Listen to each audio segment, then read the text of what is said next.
me again, Kay, to always remind you to keep improving and motivated. So, alam ko po, same shirt lang po to sa ginawa kong other video about Agar-Agar kasi sayang naman po yung Agar-Agar kung hindi ko gagamitin. So, gagamitin ko po siya sa Black Sambo na gagawin ko dito sa video na ito. So, sasabihin ko kayo kung masarap nga ba ang Agar-Agar kung wala ang Agar-Agar na gamit kaysa sa regular na gelatin. Let's see kung ano yung final taste niya.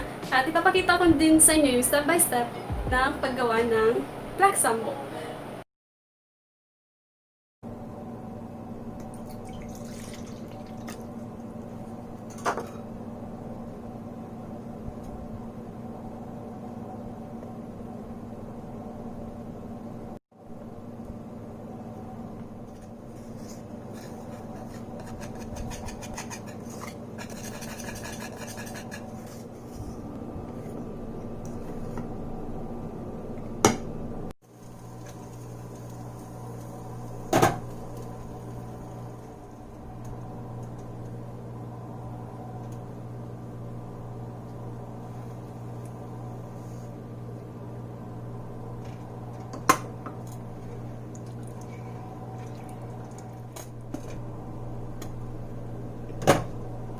Pag nag-boil na po siya, yung sugar at yung jelly, lagyan niyo na po ng evaporada.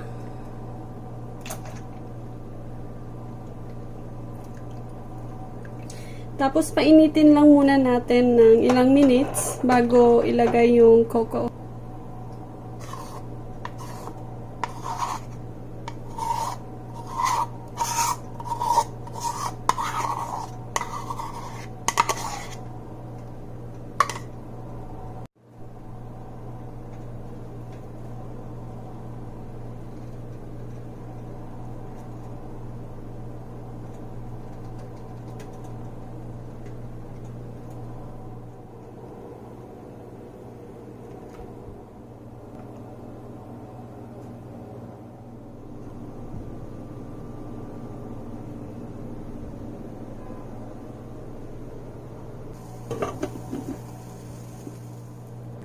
Let it boil po after.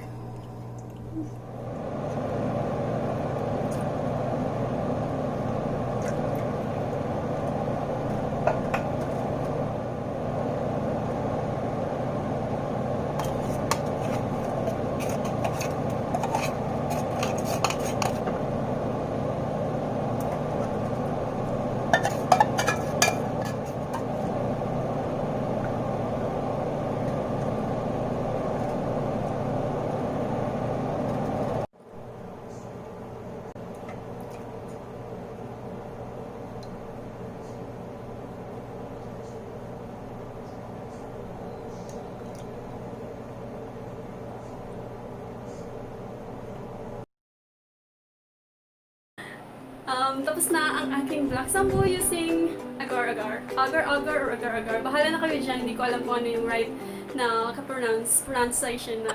So, yun na. I hope na-enjoy nyo at may natutunan kayo sa vlog na ito.